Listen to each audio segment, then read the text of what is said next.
History of Modern India. Chapter 2: Indian States and Society in the 18th Century. Decay of the Mughal Empire. With the gradual weakening and decline of the Mughal Empire, local and regional political and economic forces began to arise and assert themselves, and politics began to undergo major changes from the late 17th century onwards. During the 18th century, on the debris of the Mughal Empire and its political system, rose a large number of independent and semi independent powers, such as the Bengal, Awadh, Hyderabad, Mysore, and Maratha kingdoms. It is these powers which the British had to overcome in their attempt at supremacy in India. Some of these states, such as Bengal, Awadh, and Hyderabad, may be characterized as succession states. They arose as a result of the assertion of autonomy by governors of Mughal provinces with the decay of the central power. Others, such as the Maratha, Afghan, Jat, and Punjab states, were the product of rebellions by the local chieftains, zamindars, and peasants against Mughal authority. Not only did the politics in the two types of states or zones differ to some extent from each other, but there were differences among all of them because of local conditions. Yet, not surprisingly, the overall political and administrative framework was very similar in nearly all of them. There was, of course, also a third zone comprising of areas on the southwest and southeast coasts and of northeastern India, where Mughal influence had not penetrated to any degree. The rulers of all the 18th century states tried to legitimize their position by acknowledging the nominal supremacy of the Mughal emperor and by seeking his approval as his representatives. Moreover, nearly all of them adopted the methods and spirit of Mughal administration. The first group of states, the succession states, inherited functioning Mughal administrative structures and institutions. Others tried to adapt in varying degrees this structure and institutions, including the Mughal revenue system. The rulers of these states established law and order and viable economic and administrative structures. They curbed, with varying degrees of success, the lower local officials and petty chiefs and zamindars who constantly fought with higher authorities for control over the surplus produce of the peasant and who sometimes succeeded in establishing local centers of power and patronage. They also conciliated and accommodated these local chiefs and zamindars who desired peace and law and order. In general, there was, in most of the states, decentralization of political authority, with chiefs, jagirdars, and zamindars gaining in economic and political power. The politics of these states were invariably non communal or secular, the motivations of their rulers being similar in economic and political terms. These rulers did not discriminate on religious grounds in public appointments, civil or military, nor did the rebels against their authority pay much attention to the religion of the rulers. There is, therefore, little warrant for the belief that the decline and breakup of the Mughal Empire was followed by anarchy or breakdown of law and order in different parts of India. In fact, whatever anarchy in administration and economy existed in the 18th century usually followed British wars of conquest and British intervention in the internal affairs of the Indian states. None of these states, however, succeeded in arresting the economic crisis which had set in during the 17th century. All of them remained basically rent extracting states. The zamindars and jagirdars, whose number and political strength constantly increased, continued to fight over the income from agriculture, while the condition of the peasantry continued to deteriorate. While these states prevented any breakdown of internal trade and even tried to promote foreign trade, they did nothing to modernize the basic industrial and commercial structure of their states. This largely explains their failure to consolidate themselves or to ward off external attack. Hyderabad and the Carnatic.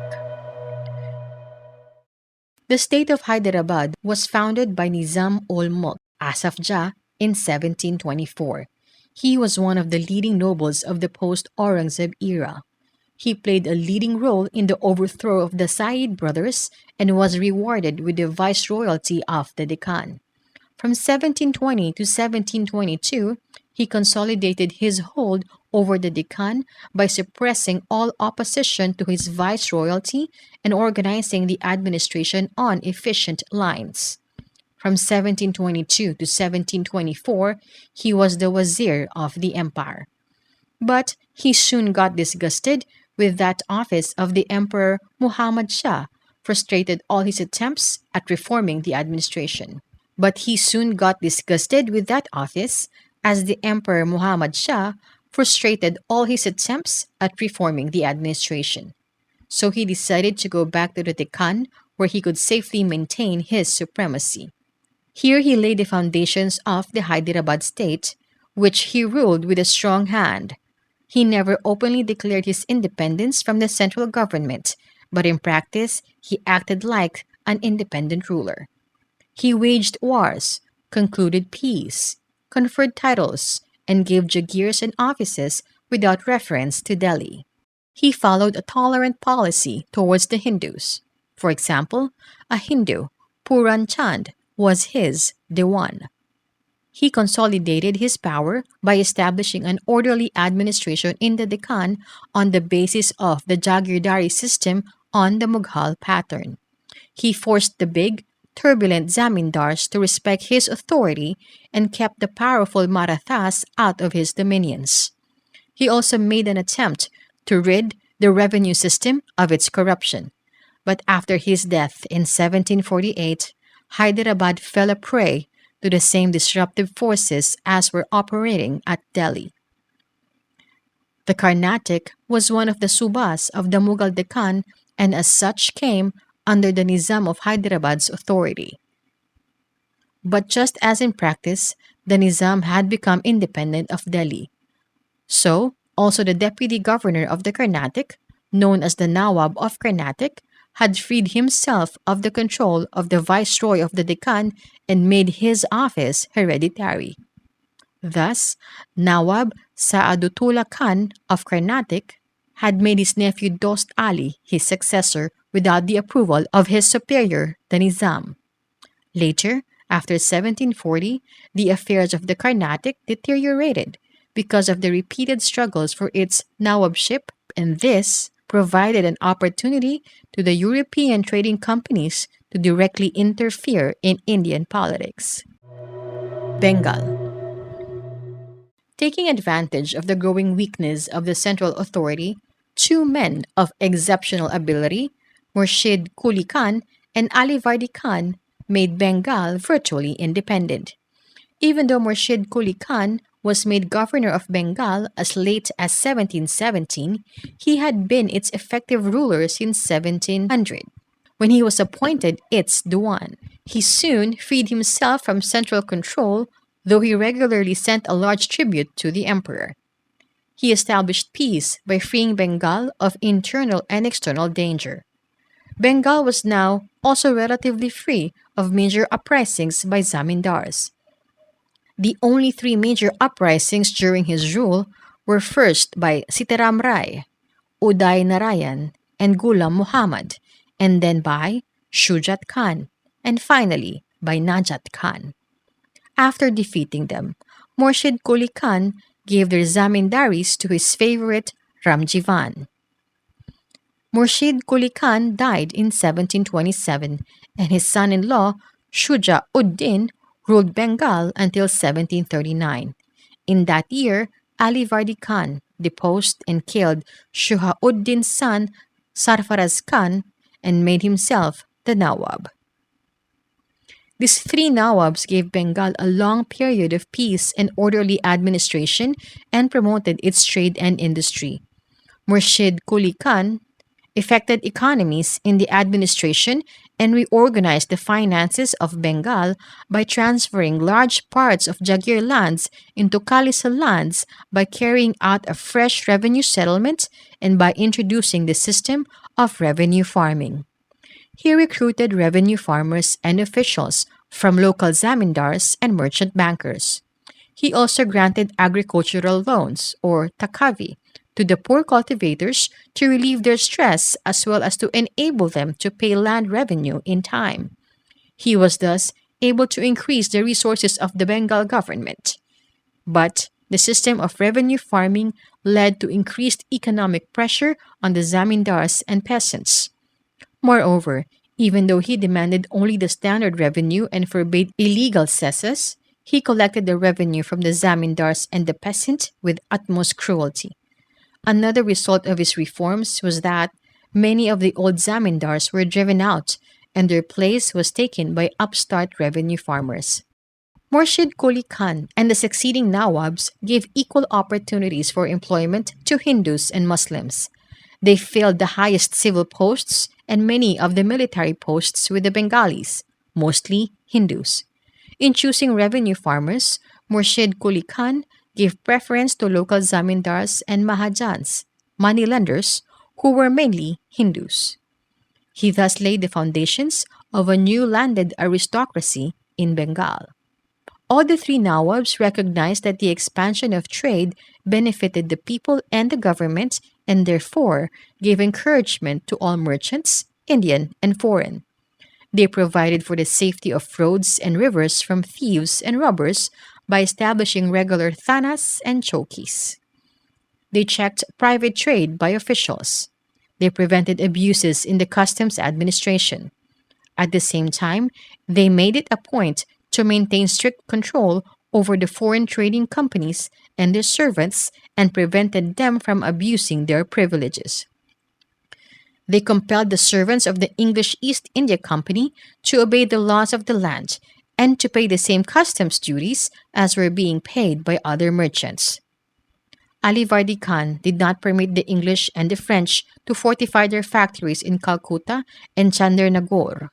The Bengal Nawabs proved, however, to be short-sighted and negligent in one respect.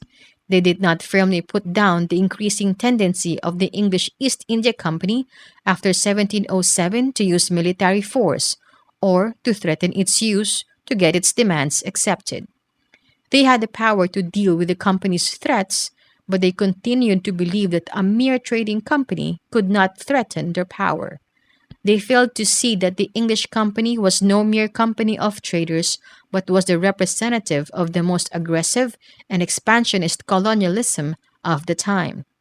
Their ignorance of and lack of contact with the rest of the world was to cost the state dear. Otherwise, they would have known of the devastation caused by the Western trading companies in Africa, Southeast Asia, and Latin America. Paragraph. The Nawabs of Bengal neglected to build a strong army and paid a heavy price for it. For example, the army of Murshid Quli Khan consisted of only 2,000 cavalry and 4,000 infantry.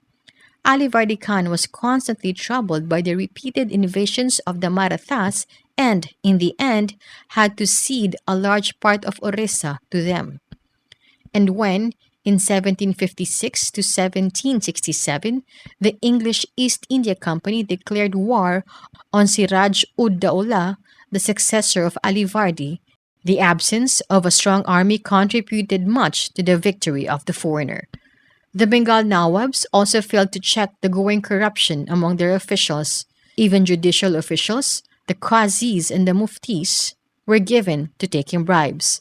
The foreign companies took full advantage of this weakness to undermine official rules and regulations and policies. Awad. The founder of the autonomous kingdom of Awad was Sadat Khan Burhanul Mulk, who was appointed governor of Awad in 1722. He was an extremely bold, energetic, iron-willed, and intelligent person. At the time of his appointment, many rebellious zamindars had raised their heads everywhere in the province. They refused to pay the land tax, organized their own private armies, erected forts, and defied the imperial government. For years, Saadat Khan had to wage war upon them.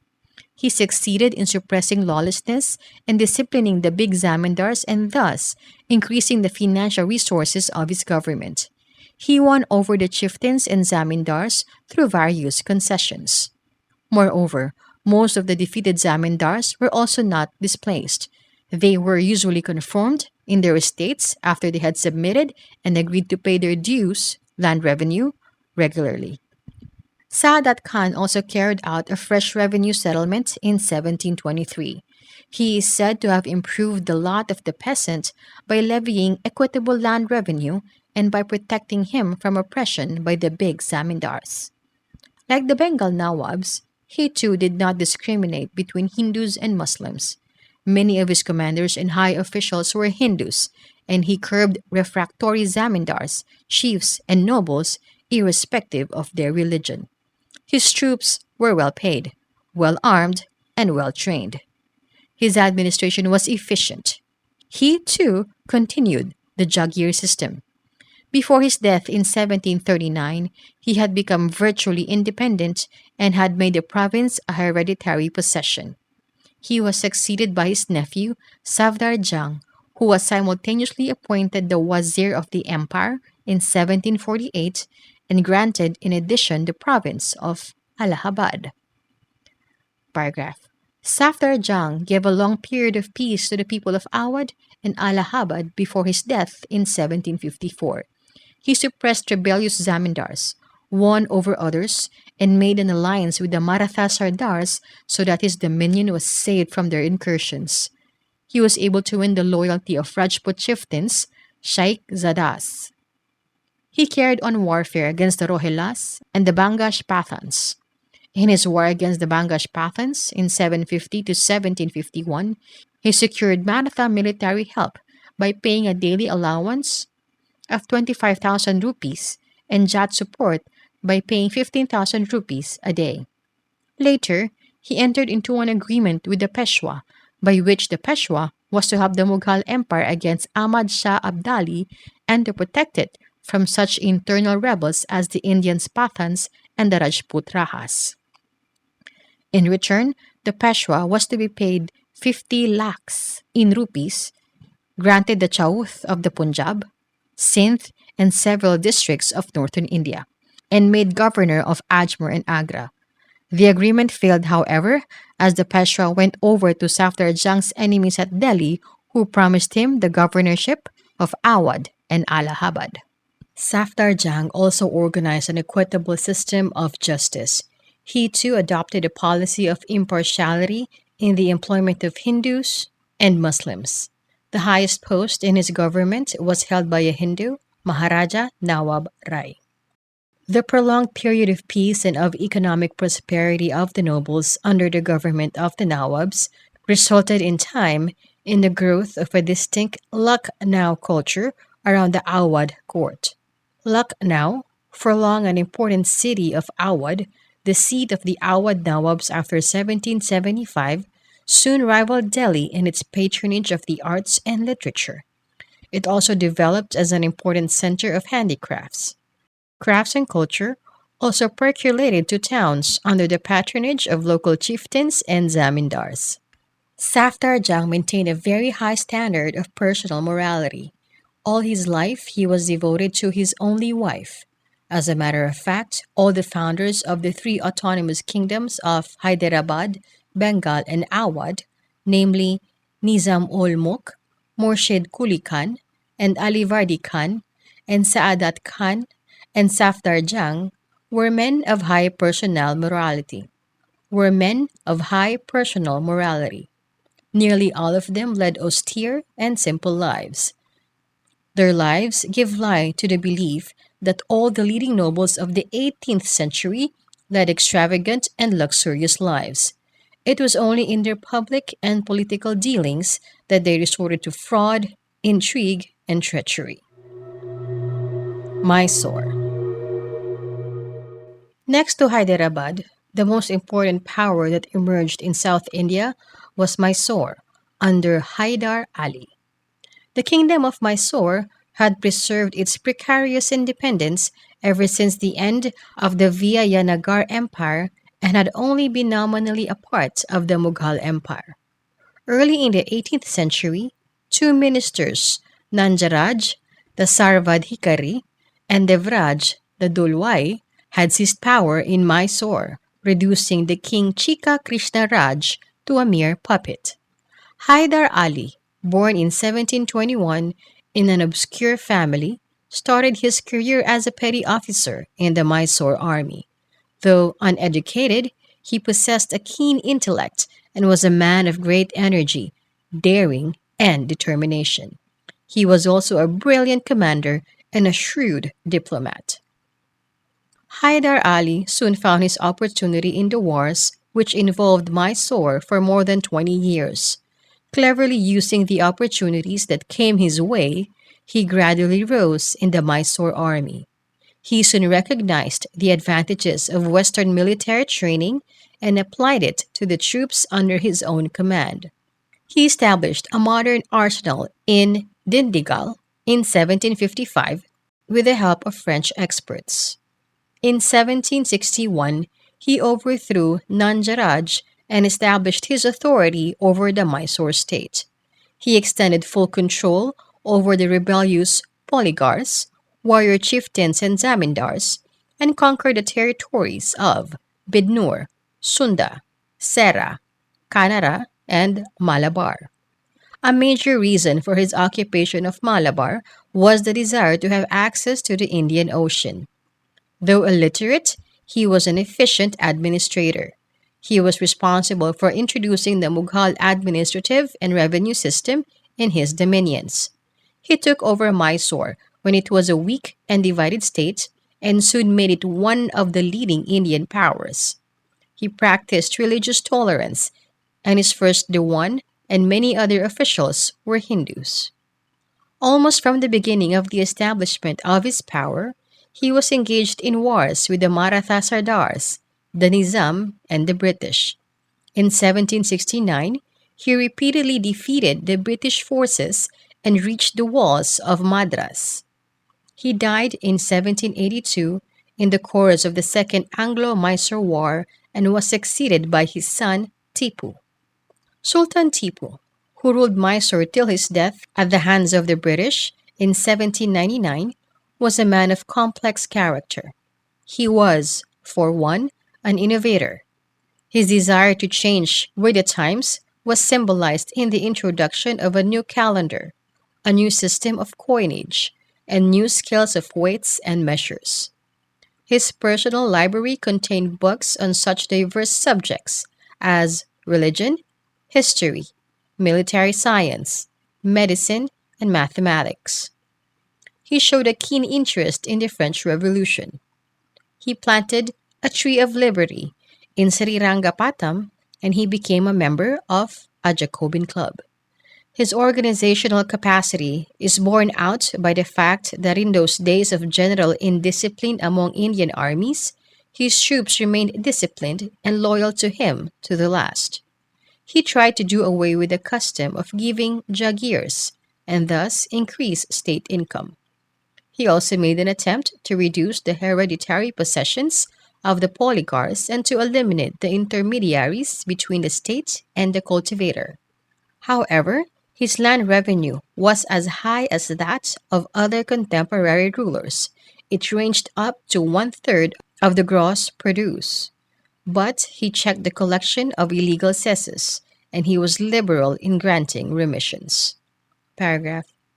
His infantry was armed with muskets and bayonets in the European fashion which were, however, manufactured in Mysore. He also made an effort to build a modern navy after 1796. For this purpose, he established two dockyards, the model of the ships being supplied by the Sultan himself. In personal life, he was free from vices and kept himself free from luxury. He was recklessly brave and, as a commander, brilliant. He was fond of saying that it was better to live a day as a lion than a lifetime as a sheep. He died fighting at the gates of Srirangapatam in pursuance of this belief. He was, however, hasty in action and unstable in nature. As a statesman, he, more than any other 18th century Indian ruler, recognized to the full extent the threat that the English posed to South India as well to other Indian powers. He stood forth as the steadfast foe of the rising English power. The English, in turn, looked upon him as their most dangerous enemy in India. Though not free from contemporary economic backwardness, Mysore flourished economically under Hyder Ali and Tipu, especially when seen in contrast with its immediate past or with the rest of the country. When the British occupied Mysore after defeating and killing Tipu in 1799, they were surprised to find that Mysore peasant was much more prosperous than the peasant in British occupied Madras. Sir John Shore, Governor General from 1793 to 1798, wrote later that the peasantry of his dominions are protected and their labor encouraged and rewarded. Another British observer wrote of Tipu's Mysore as well cultivated, populous with industrious inhabitants, cities newly founded, and commerce extending. Tipu also seems to have grasped the importance of modern trade and industry. In fact, alone among the Indian rulers, he understood the importance of economic strength as a foundation of military strength. He made some attempts to introduce modern industries in India by importing foreign workmen as experts and by extending state support to many industries.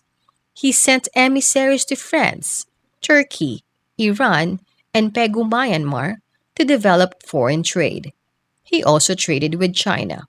He even tried to set up a trading company on the pattern of European companies and thus sought to imitate their commercial practices. He tried to promote trade with Russia and Arabia by setting up state trading institutions in the port towns.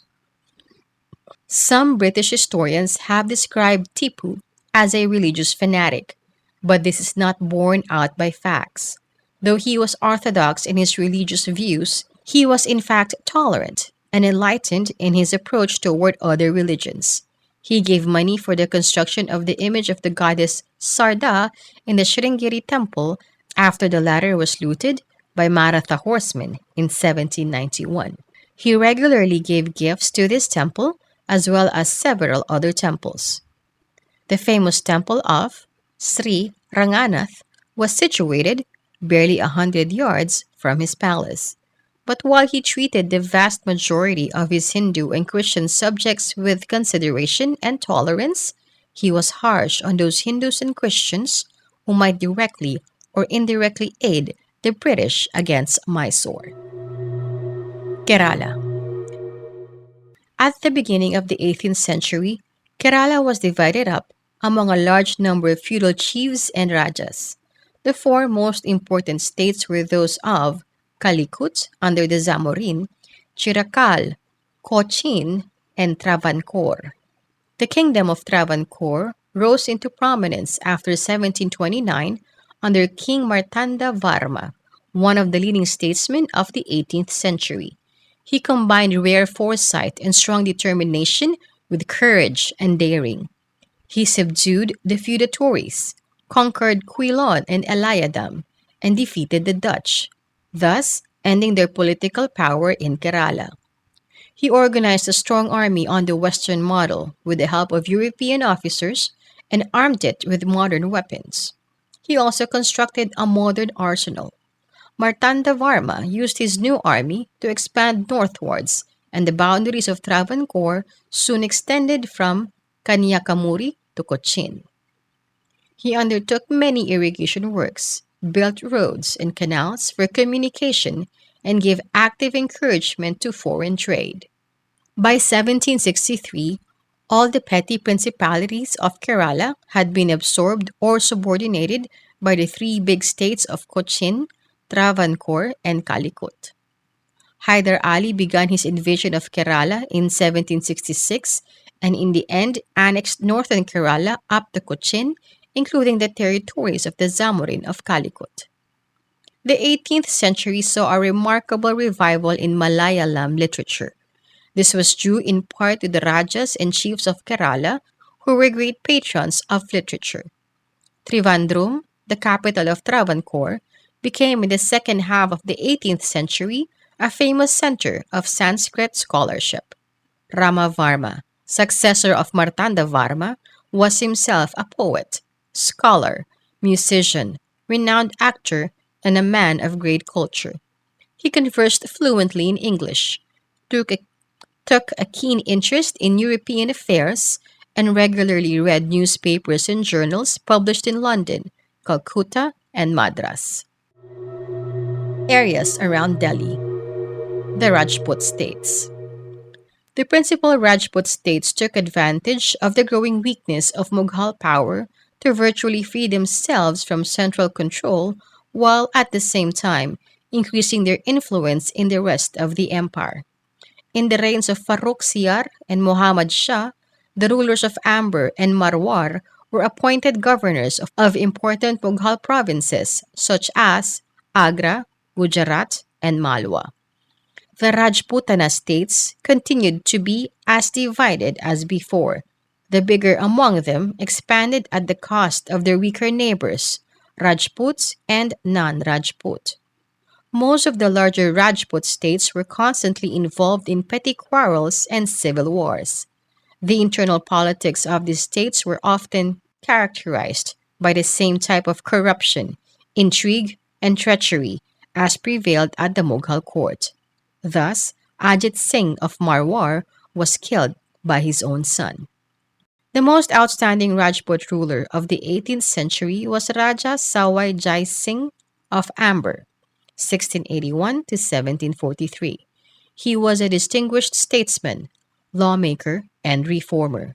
But most of all, he shone as a man of science in an age where Indians were oblivious of scientific progress. He founded the city of Jaipur and made it a great seat of science and art. Jaipur was built upon strictly scientific principles and according to a regular plan. Its broad streets are intersected at right angles. Jai Singh was above everything a great astronomer. He erected observatories with accurate and advanced instruments, some of them of his own invention, at Delhi, Jaipur, Ujjain, Varanasi, and Mathura. His astronomical observations were remarkably accurate. He drew up a set of tables entitled Zij Muhammad Shahi to enable people to make astronomical observations. He had Euclid's Elements of Geometry translated into Sanskrit, as also several works on trigonometry and Napier's work on the construction and use of logarithms. Jai Singh was also a social reformer. He tried to enforce a law to reduce the lavish expenditure which the Rajputs had to incur on their daughters' weddings. This had given rise to the evil practice of female infanticide. This remarkable prince ruled Jaipur for nearly 44 years, from 1699 to 1743. The Jats. The Jats, a caste of agriculturists, lived in the region around Delhi, Agra, and Mathura. Jat peasants around Mathura revolted under the leadership of their Jat zamindars in 1669 and then again in 1688. These revolts were crushed, but the area remained disturbed. After the death of Aurangzeb, they created disturbances all around Delhi. Though originally a peasant uprising, the Jat revolt, led by zamindars, soon became predatory. They took active part in the court intrigues at Delhi, often changing sides to suit their own advantage. The Jat state of Bharatpur was set up by Churaman and Badan Singh. Jat power reached its highest glory under Suraj Mal, who ruled from 1756 to 1763 and who was an extremely able administrator and soldier and a very wise statesman. He extended his authority over a large area which extended from the Ganga in the east to the Chambal in the south, the Suba of Agra in the west, to the Suba of Delhi in the north. His state included, among others, the districts of Agra, Mathura, Meerut, and Aligarh. He tried to lay the foundations of an enduring state by adopting the Mughal revenue system. A contemporary historian has described him as follows. Though he wore the dress of a farmer and could speak only his own Braj dialect, he was the Plato of the Jat tribe. In prudence and skill and ability to manage the revenue and civil affairs, he had no equal among the grandees of Hindustan except Asaf Jah Bahadur. After his death in 1763, the Jat state declined and was split up among the petty zamindars, most of whom lived by plunder. Bangash Pathans and Rohelas. Muhammad Khan Bangash, an Afghan adventurer, established his control over the territory around Farrukhabad between what are now Aligarh and Kanpur during the reigns of Farrukh Siyar and Muhammad Shah. Similarly, during the breakdown of administration following Nadir Shah's invasion, Ali Muhammad Khan carved out a separate principality known as Rohilkhand at the foothills of the Himalayas between the Ganga in the south and the Kumaon Hills in the north, with its capital at first at Awalan in Bareilly and later at Rampur. The Rohelas clashed constantly with Awadh, Delhi, and Jats. The Sikhs. Founded at the end of the 15th century by Guru Nanak, the Sikh religion spread among the Jat peasantry and other lower castes of the Punjab.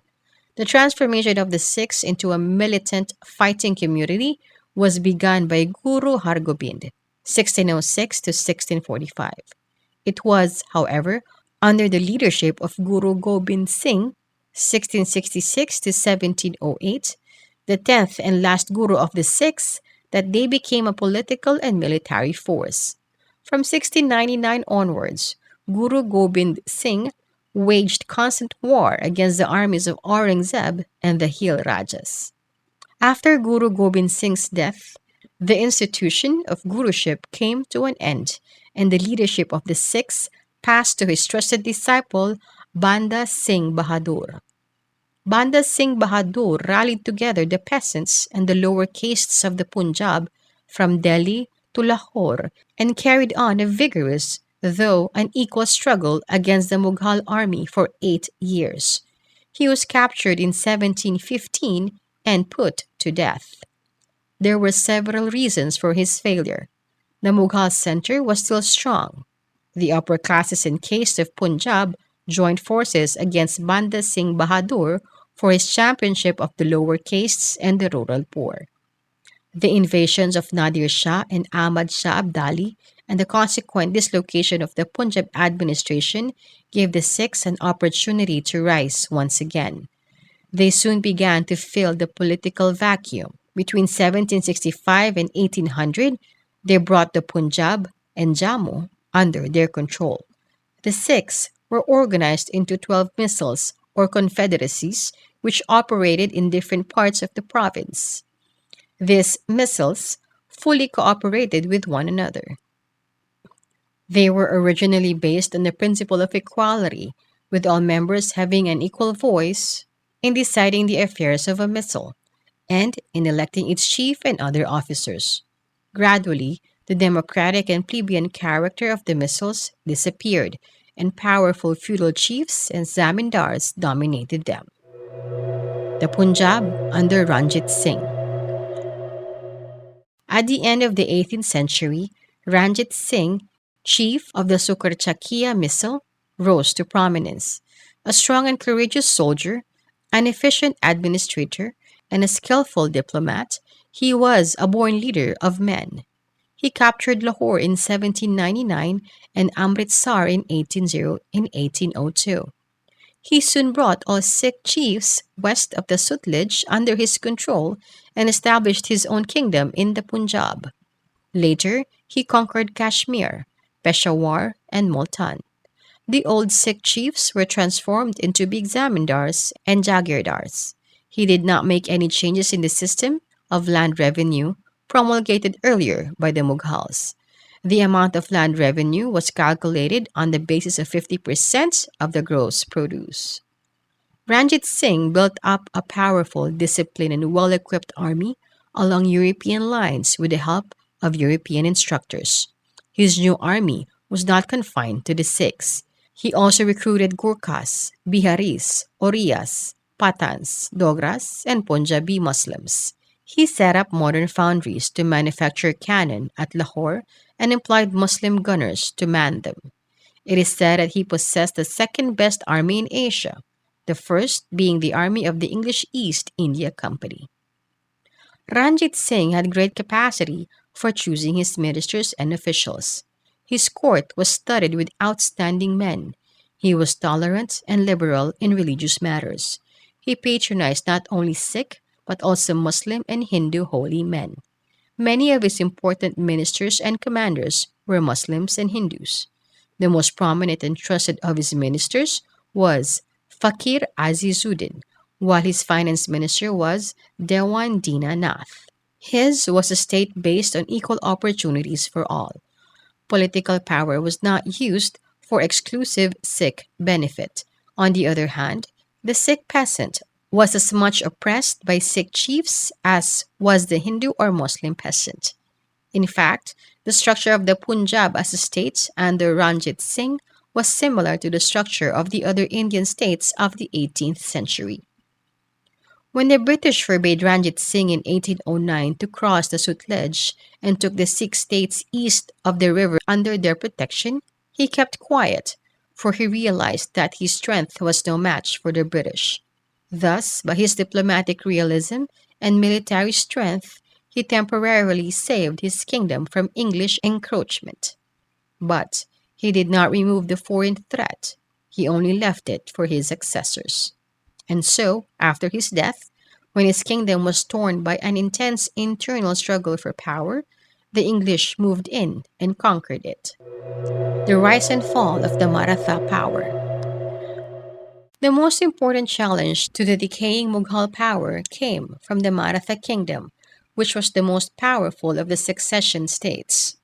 In fact, it alone possessed the strength to fill the political vacuum created by the disintegration of the Mughal Empire. Moreover, it produced a number of brilliant commanders and statesmen needed for the task. But the Maratha Sardars lacked unity, and they lacked the outlook and program which were necessary for founding an all India empire. And so they failed to replace the Mughals. They did, however, succeed in waging continuous war against the Mughal Empire till they destroyed it. Shahu, the grandson of Shivaji, had been a prisoner in the hands of Aurangzeb since 1689. Aurangzeb had treated him and his mother with great dignity, honor, and consideration, paying full attention to their religious, caste, and other needs, hoping perhaps to arrive at a political agreement with Shahu. Shahu was released in 1707 after Aurangzeb's death.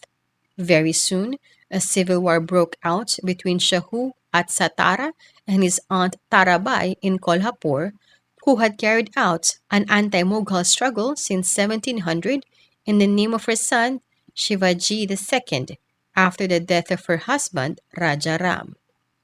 Martha Sardars, each one of whom had a large following of soldiers loyal to himself alone, began to side with one or the other contender for power. They used this opportunity to increase their power and influence by bargaining with the two contenders for power.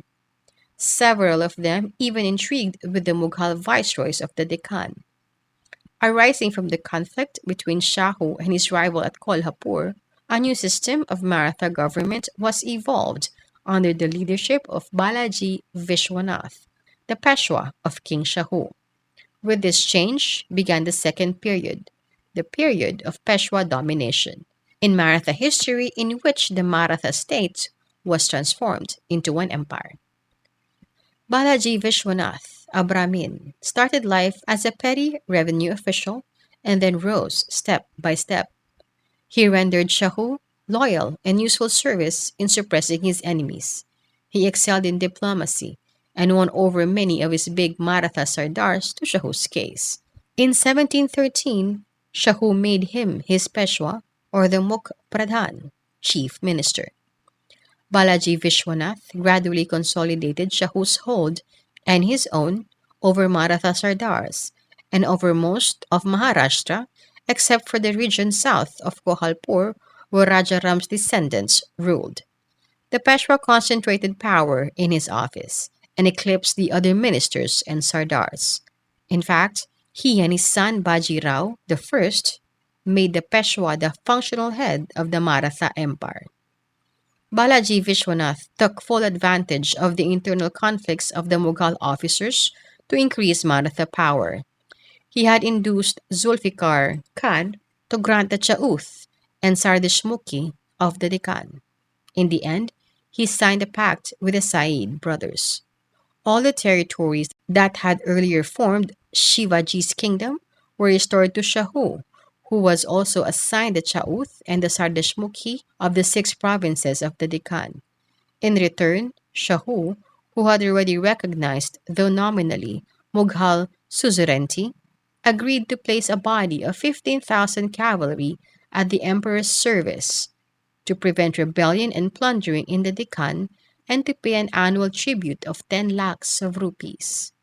He also walked barefoot and paid obeisance at the tomb of Aurangzeb at Goldabad in 1714. In 1719, Balaji Vishwanath, as the head of the Maratha force, accompanied Said Hussain Ali Khan to Delhi and helped the Said brothers in overthrowing Farrukh Siyar. At Delhi, he and the other Maratha Sardars witnessed at first hand the weakness of the empire and were filled with the ambition of expansion in the north. For the efficient collection of the Chauth and Sardashmukhi of the Deccan, Balaji Vishwanath assigned separate areas to Maratha Sardars who kept the greater part of the collection for their expenses. The system of assignment of the Chauth and Sardashmukhi also enabled the Peshwa to increase his personal power through patronage. An increasing number of ambitious Sardars began to flock around him. In the long run, this was to be the major source of weakness to the Maratha Empire. Already the system of Watans and Saranjams, or Jagirs, had made the Maratha Sardars strong, autonomous, and jealous of central power. They now began to establish their control in the distant lands of the Mughal Empire, where they gradually settled down as more or less autonomous chiefs. Thus, the conquests of the Marathas outside their original kingdom were not made by a central army directly controlled by the Maratha king or the Peshwa, but by Sardars with their own private armies. During the process of conquest, these Sardars often clashed with one another. If the central authority tried to control them too strictly, they did not hesitate to join hands with enemies, be they the Nizam, the Mughals, or the English. Balaji Vishwanath died in 1720. He was succeeded as Peshwa by his 20-year-old son, Baji Rao I. In spite of his youth, Baji Rao was a bold and brilliant commander and an ambitious and clever statesman. He has been described as the greatest exponent of guerrilla tactics after Shivaji. Led by Baji Rao, the Marathas waged numerous campaigns against the Mughal Empire, trying to compel the Mughal officials first to give them the right to collect the Chauth of vast areas and then to cede these areas to the Maratha kingdom. By 1740, when Baji Rao died, the Marathas had won control over Malwa, Gujarat, and parts of Bundelkhand. The Maratha families of Gaikwad, Holkar, Sindhia, and Bhonsle came into prominence during this period. All his life, Baji Rao worked to contain Nizam ul Mulk's power in the Deccan. The latter, on his part, constantly intrigued with the Raja of Kolhapur, the Maratha Sardars, and Mughal officials to weaken the Peshwa's authority. Twice the two met on the field of battle, and both times the Nizam was worsted and was compelled to grant the Marathas, the Chauth, and Sardashmuki of the Deccan provinces. In 1733, Baji Rao started a long campaign against the cities of Janjira and in the end expelled them from the mainland. Simultaneously, a campaign against the Portuguese was started. In the end, Salcete and Basin were captured, but the Portuguese continued to hold their other possessions on the west coast. Baji Rao died in April 1740. In the short period of 20 years, he had changed the character of the Maratha state. From the kingdom of Maharashtra, it had been transformed into an empire expanding in the north. He, however, failed to lay firm foundations of an empire. New territories were conquered and occupied, but little attention was paid to their administration. The chief concern of the successful Sardars was with the collection of revenues. Baji Rao's 18-year-old son, Balaji Baji Rao, known more widely as Nana Saheb, was the Peshwa from 1740 to 1761. He was as able as his father, though less energetic. King Shahu died in 1749 and by his will left the management of the state affairs in the Peshwa's hands. The office of the Peshwa had already become hereditary, and the Peshwa was the de facto ruler of the state.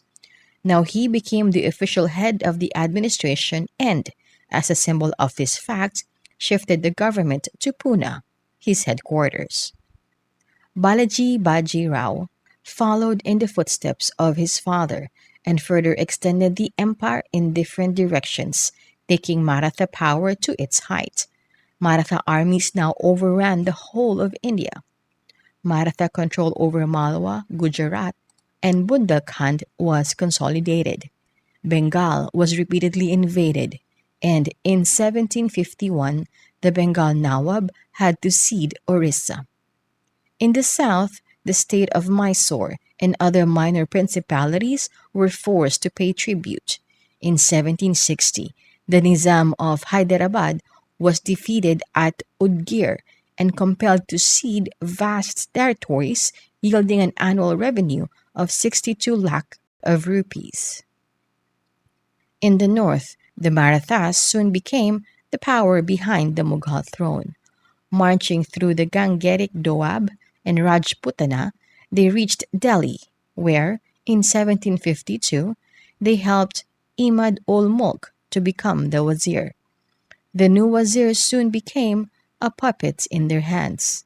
From Delhi, they turned to the Punjab and soon brought it under control after expelling the agent of Ahmad Shah Abdali.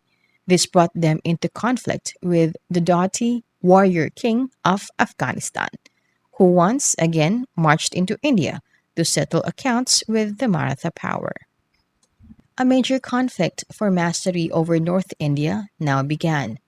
Ahmad Shah Abdali soon formed an alliance with Najib ud Dawla of Rohilkhand and Shuha ud Dawla of Awadh, both of whom had suffered at the hands of the Maratha Sardars. Recognizing the great importance of the coming struggle, the Peshwa dispatched a powerful army to the north under the nominal command of his minor son, the actual command being in the hands of his cousin, Sadashiv Rao Bao.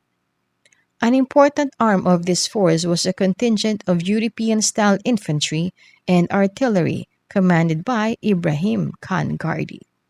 The Marathas now tried to find allies among the northern powers, but their earlier behavior and political ambitions had antagonized all these powers. They had interfered in the internal affairs of the Rajputana states and levied huge fines and tributes upon them. They had made large territorial and monetary claims upon Awadh. Their actions in the Punjab had angered the Sikh chiefs. Similarly, the Jat chiefs, on whom they had also imposed heavy fines, did not trust them. They had, therefore, to fight their enemies all alone, except for the weak support of Imad ul Mulk. Moreover, the senior Maratha commanders constantly bickered with one another. The two forces met at Panipat on January 14, 1761. The Maratha army was completely routed. The Peshwa's son, Vishwasrao, Sadashivrao Bau, and numerous other Maratha commanders perished on the battlefield, as did nearly 28,000 soldiers. Those who fled were pursued by the Afghan cavalry and robbed and plundered by the Jats, Ahirs, and Gujars of the Panipat region. The Peshwa, who was marching north to help his cousin, was stunned by the tragic news. Already seriously ill, his end was hastened, and he died in June 1761. The Maratha defeat at Panipat was a disaster for them. They lost the cream of their army, and their political prestige suffered a big blow. Most of all, their defeat gave an opportunity to the English East India Company to consolidate its power in Bengal and South India. Nor did the Afghans benefit from their victory. They could not even hold the Punjab. In fact, the Third Battle of Panipat did not decide who was to rule India, but rather who was not. The way was, therefore, cleared for the rise of the British power in India. The 17-year-old Madhav Rao became the Peshwa in 1761. He was a talented soldier and statesman.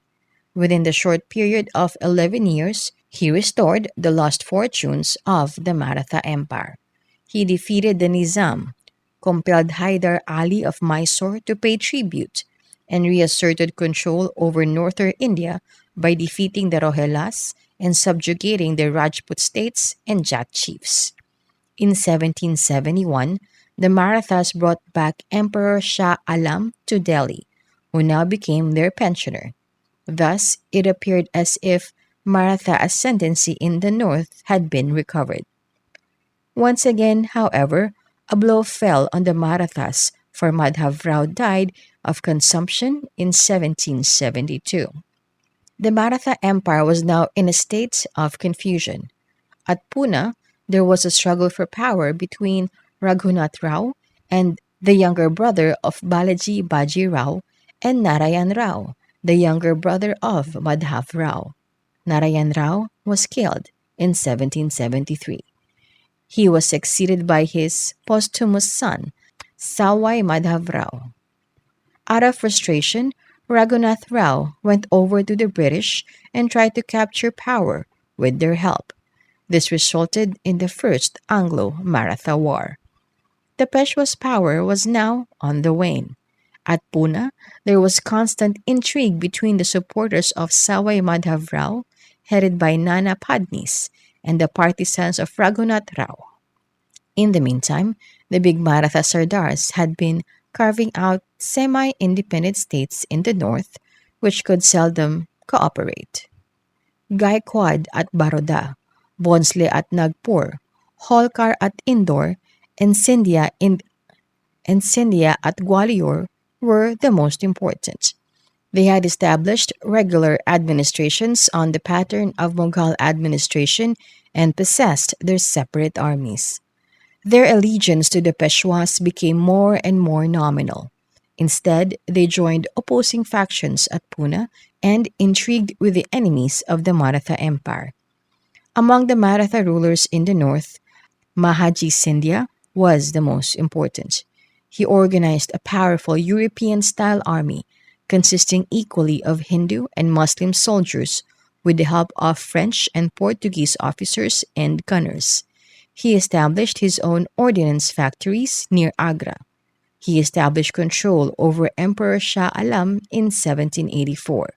From the emperor, he secured the appointment of the Peshwa as the emperor's deputy, Naib-i-Munaib, on the condition that Mahaji would act on behalf of the Peshwa. But he spent his energies intriguing against Nana Padnis. He was also a bitter enemy of Holkar of Indore. He died in 1794. He and Nana Padnis, who died in 1800, were the last of the great soldiers and statesmen who had raised the Maratha power to its height in the 18th century. Sawai Madhav Rao died in 1795 and was succeeded by the utterly worthless Baji Rao II, son of Raghunatha Rao. The British had by now decided to put an end to the Maratha challenge to their supremacy in India. The British divided the mutually warring Maratha Sardars through clever diplomacy and then overpowered them in separate battles during the Second Maratha War in 1803 to 1805 and the Third Maratha War in 1816 to 1819. While other Maratha states were permitted to remain as subsidiary states, the House of the Peshwas was extinguished. Thus, the Maratha dream of controlling the Mughal Empire and establishing their own empire over large parts of the country could not be realized. This was basically because the Maratha Empire represented the same decadent social order as the Mughal Empire did and suffered from the same underlying weaknesses. The Maratha chiefs were very similar to the later Mughal nobles, just as the Saranjami system was similar to the Mughal system of Jagirs. So long as there existed a strong central authority and the need for mutual cooperation against a common enemy, the Mughals, they remained united in a loose union. But at the first opportunity, they tended to assert their autonomy. If anything, they were even less disciplined than the Mughal nobles. Nor did the Maratha Sardars try to develop a new economy. They failed to encourage science and technology or to take much interest in trade and industry. Their revenue system was similar to that of the Mughals, as also was their administration. Like the Mughals, the Maratha rulers were also mainly interested in raising revenue from the helpless peasantry. For example, they too collected nearly half of the agricultural produce as tax. Unlike the Mughals, they failed even to give sound administration to the people outside Maharashtra. They could not inspire the Indian people with any higher degree of loyalty than the Mughals had succeeded in doing. Their dominion, too, depended on force and force alone. The only way the Marathas could have stood up to the rising British power was to have transformed their states into a modern state. This they failed to do so. Social and economic conditions of the people. India of the 18th century failed to make progress economically, socially, or culturally at an adequate pace. The increasing revenue demands of the state, the oppression of the officials, the greed and rapacity of the nobles, revenue farmers and zamindars, the marches and counter marches of the rival armies, and the depredations of the numerous adventurers roaming around the land made the life of the people quite wretched. India of those days was also a land of contrasts. Extreme poverty existed side by side with extreme riches and luxury. On the one hand, there were the rich and powerful nobles steeped in luxury and comfort. On the other, backward, oppressed, and impoverished peasants living at the bare subsistence level and having to bear all sorts of injustices and inequities. Even so, the life of the Indian masses was, by and large, better at this time than it was after over 100 years of British rule at the end of the 19th century. Indian agriculture during the 18th century was technically backward and stagnant. The techniques of production had remained stationary for centuries. The peasant tried to make up for technical backwardness by working very hard. He, in fact, performed miracles of production. Moreover, he did not usually suffer from shortage of land. But, unfortunately, he seldom reaped the fruits of his labor. Even though it was his produce that supported the rest of the society, his own reward was miserably inadequate. The state, the zamindars, the jagirdars, and the revenue farmers tried to extract the maximum amount from him. This was as true of the Mughal states as of the Maratha or the Sikh chiefs or other successors of the Mughal state. Even though Indian villages were largely self sufficient and imported little from the outside, and the means of communication were backward, extensive trade within the country and between India and other countries of Asia and Europe was carried on under the Mughals. India imported pearls, raw silk, wool, dates, dried fruits, and rose water from the Persian Gulf, coffee, gold, drugs, and honey from Arabia, tea, sugar, porcelain, and silk from China, gold, musk, and woolen cloth from Tibet, tin from Singapore, spices, perfumes, arak, and sugar from the Indonesian islands, ivory and drugs from Africa, and woolen cloth, metals such as copper, iron and lead, and paper from Europe. India's most important article of export was its cotton textiles, which were famous all over the world for their excellence and were in demand everywhere.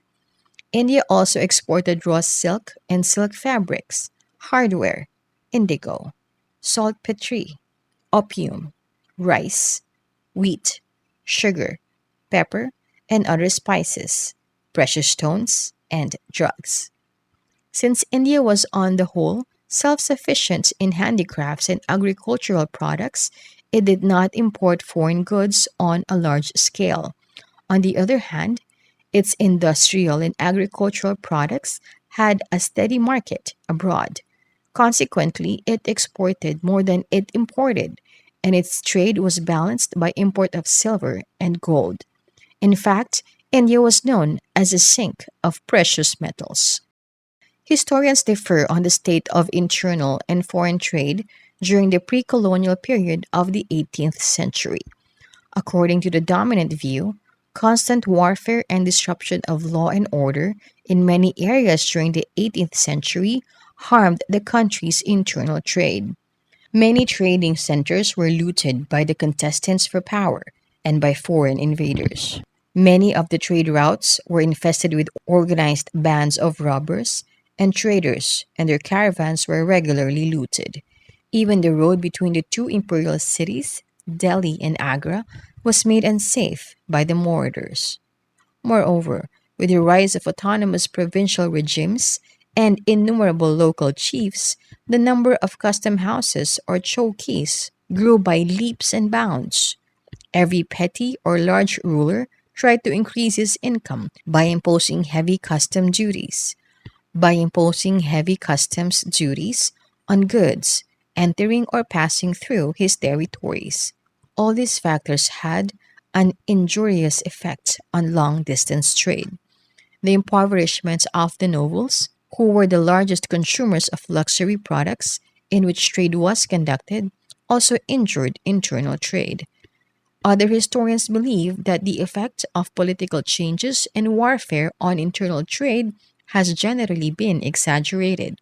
The impact on foreign trade was also complex and differential. While sea trade expanded, overland trade through Afghanistan and Persia was disrupted. Political factors which hurt trade also adversely affected urban industries. Many prosperous cities, centers of flourishing industry, were sacked and devastated. Delhi was plundered by Nadir Shah. Lahore, Delhi, and Mathura by Ahmad Shah Abdali. Agra by the Jats. Surat and other cities of Gujarat and the Deccan by Maratha chiefs. Sarhind by the Sikhs, and so on. Similarly, in some areas, artisans catering to the needs of the feudal class and the court suffered as the fortunes of their patrons declined, leading to the decline of cities like Agra and Delhi. The decline of internal and foreign trade also hit them hard in some parts of the country. Nevertheless, some industries in other parts of the country gained as a result of expansion in trade with Europe owing to the activities of the European trading companies.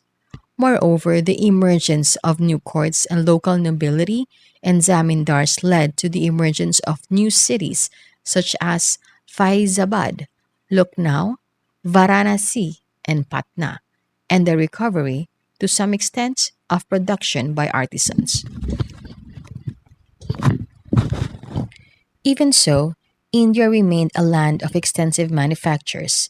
Indian artisans still enjoyed fame all the world over for their skill. India was still a large scale manufacturer of cotton and silk fabrics, sugar, jute, dyestuffs, mineral and metallic products like arms, metalware, and saltpetre, and oils. The important centers of the textile industry were Dhaka and Murshidabad in Bengal, Patna in Bihar, Surat, Ahmedabad, and Broch in Gujarat, Chandri in Madhya Pradesh, Burhanpur in Maharashtra, Jaunpur, Varanasi, Lucknow, and Agra in UP, Multan and Lahore in the Punjab, Masulipatam, Aurangabad, Chikkakol, and Vishakhapatnam in Andhra, Bangalore in Karnataka, and Coimbatore and Madurai in Tamil Nadu. Kashmir was a center of woolen manufactures. Shipbuilding industry flourished in Maharashtra, Andhra, and Bengal. Writing about the great skill of Indians in this respect, an English observer wrote, in shipbuilding, they probably taught the English far more than they learnt from them. The European companies bought many Indian made ships for their use. In fact, at the dawn of the 18th century, India was one of the main centers of world trade and industry. Peter the Great of Russia was led to exclaim, bear in mind that the commerce of India is the commerce of the world, and he who can exclusively command it is the dictator of Europe. Once again, historians disagree whether there was overall economic decline as a result of the decay of the Mughal Empire and the rise of a large number of autonomous states, or whether trade in agricultural and handicraft production continued to grow in some parts of India while they were disrupted and declined in others, with overall trade and production not suffering any sharp decline. But, in fact, the question is not of some progress here and some decline there, but of basic economic stagnation.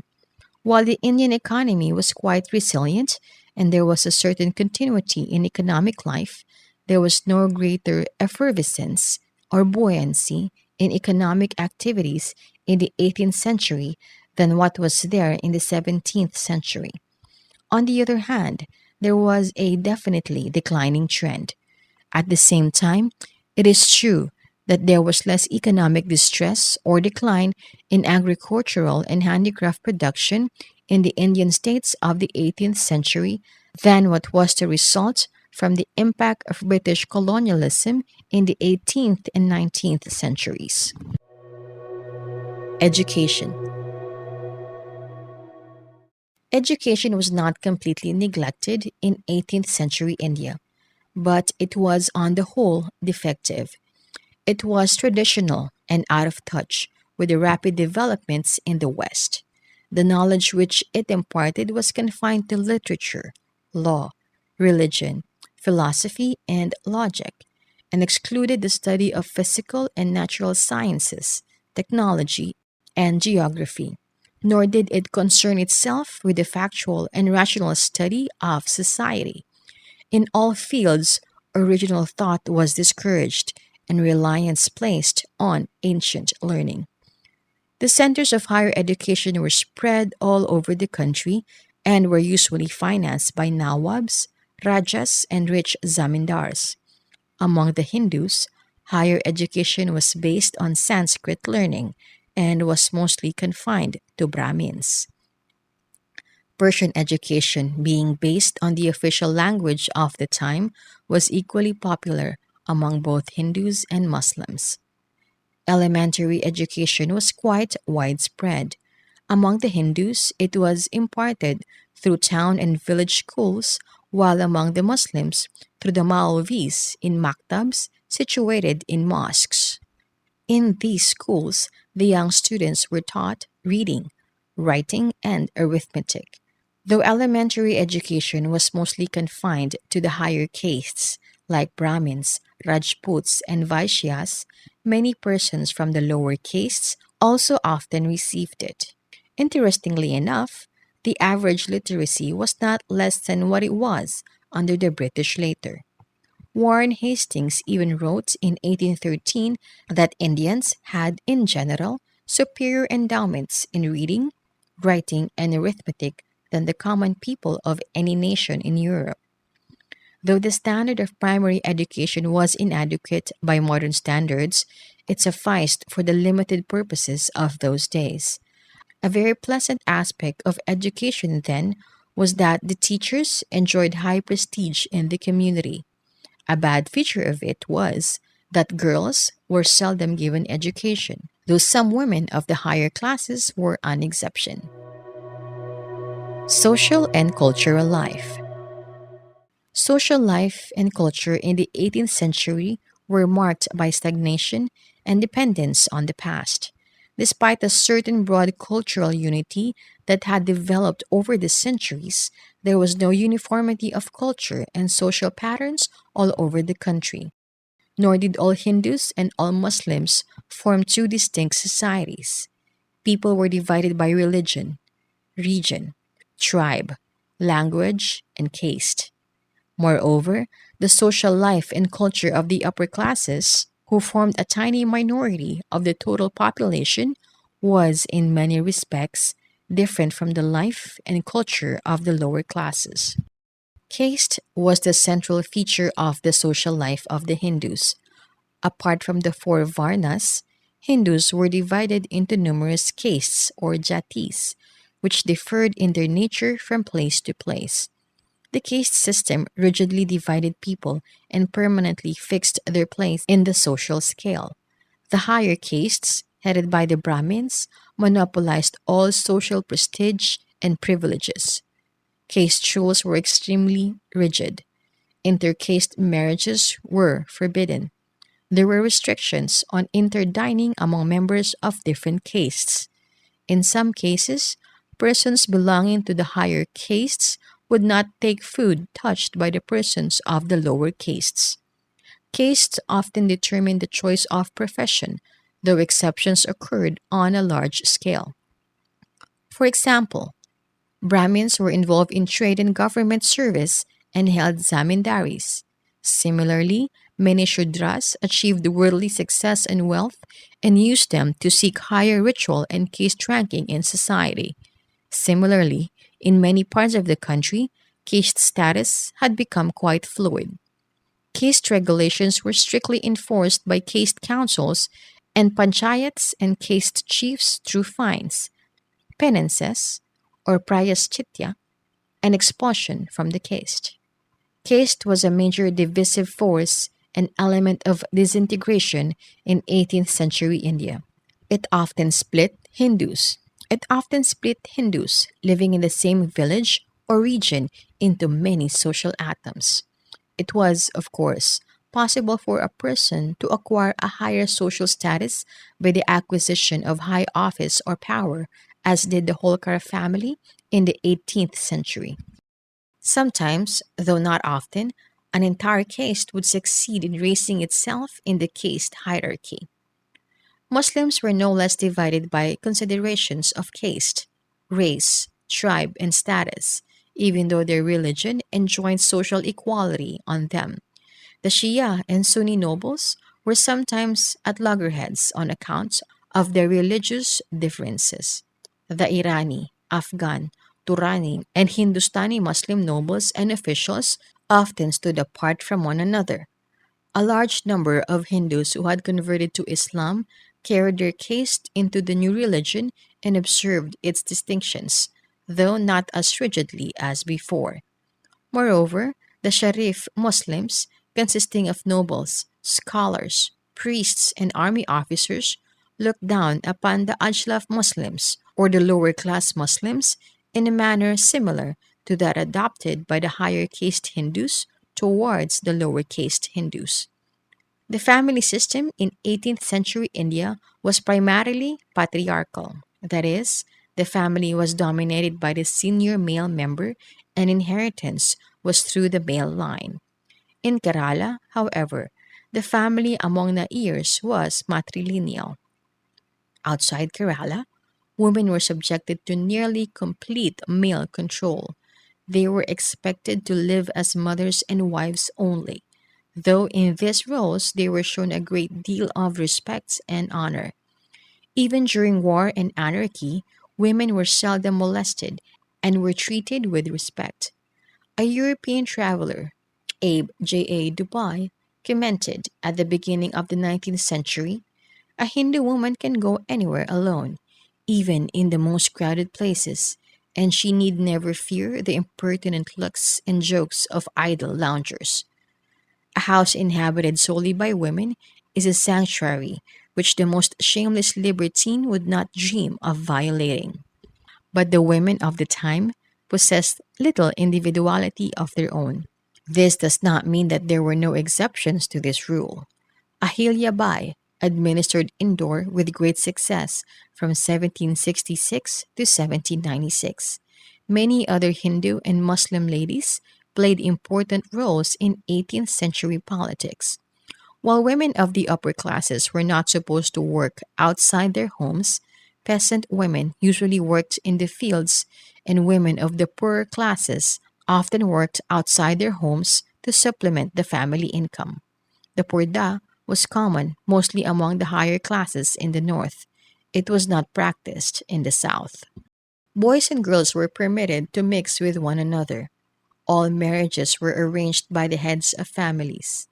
Men were permitted to have more than one wife, but, except the well off, they normally had only one. On the other hand, a woman was expected to marry only once in her lifetime. The customs of early marriage prevailed all over the country. Sometimes, children were married when they were only 3 or 4 years of age. Among the upper classes, the evil customs of incurring heavy expenses on marriages and of giving dowry to the bride prevailed. The evil of dowry was especially widespread in Bengal and Rajputana. In Maharashtra, it was curbed to some extent by energetic steps taken by the Peshwas.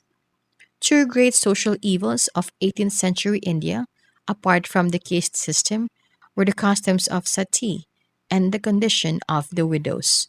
Sati involved the right of a Hindu widow burning herself along with the body of her dead husband.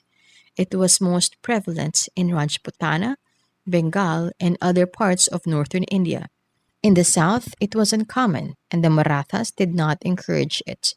Even in Rajputana and Bengal, it was practiced only by the families of Rajas, chiefs, big zamindars, and upper castes. Widows belonging to the higher classes and higher castes could not remarry, though in some regions and in some castes, for example, among non Brahmins in Maharashtra, the Jats, and people of the hill regions of the north, widow remarriage was quite common. The lot of the Hindu widow was usually pitiable. There were all sorts of restrictions on her clothing, diet, movements, etc. In general, she was expected to renounce all the pleasures of the world and to serve selflessly the members of her husband's or her brother's family, depending on where she spent the remaining years of her life. Sensitive Indians were often touched by the hard and harsh life of the widows. Raja Sawai Jai Singh of Amber and the Maratha general Prashurambhau tried to promote widow remarriage but failed. Culturally, India showed some signs of exhaustion during the 18th century, but the 18th century was no dark age. Creativity of the people continued to find expression. Cultural continuity with the preceding centuries was maintained, and local traditions continued to evolve. At the same time, culture remained wholly traditionalist.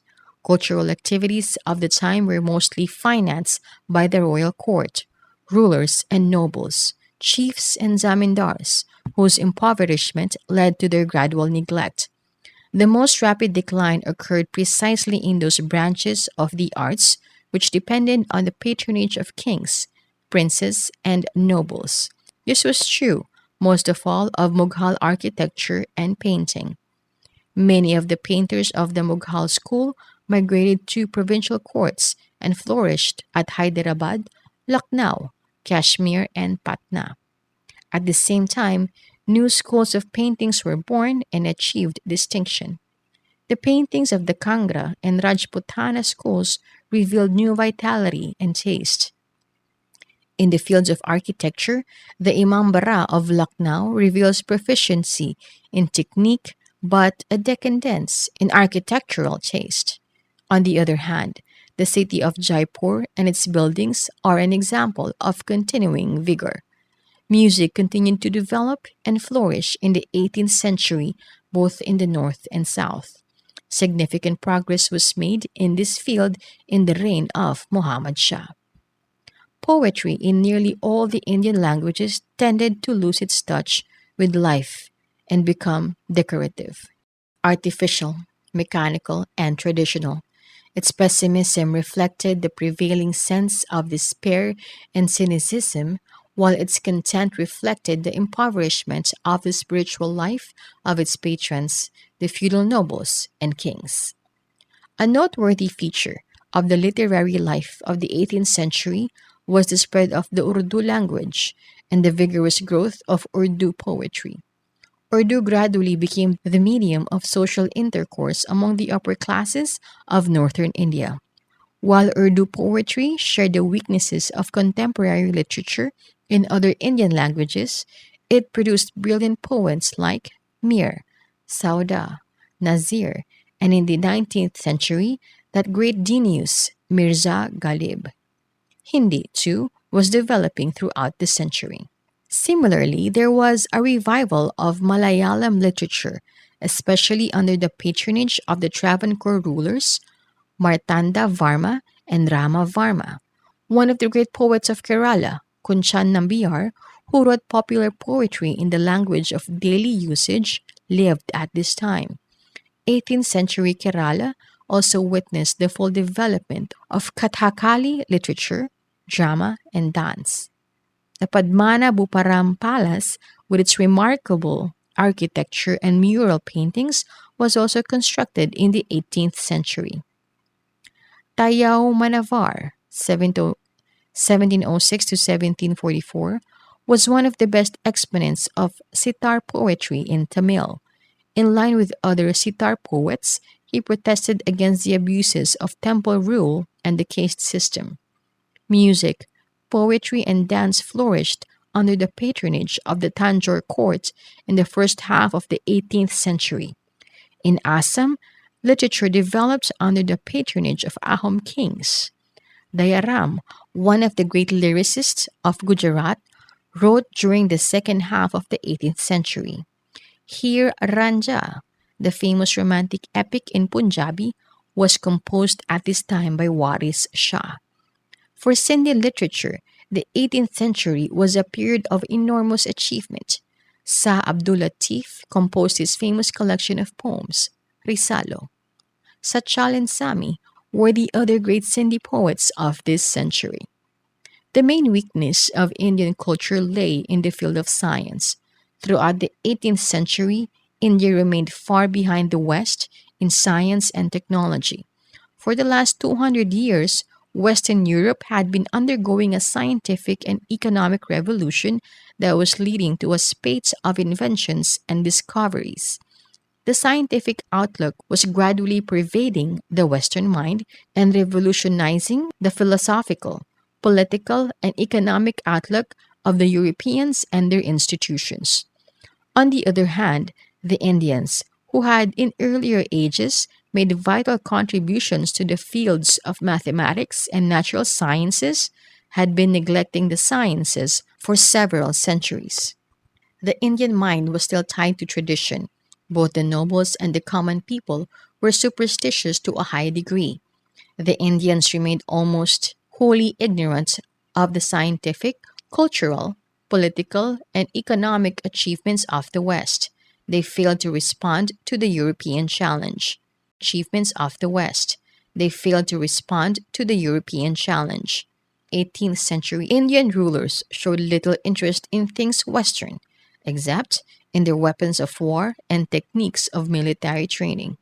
Except Tipu, they were content with the ideological apparatus they had inherited from the Mughals and other 16th and 17th century rulers. There were, of course, some intellectual stirrings. No people or culture can be totally stagnant.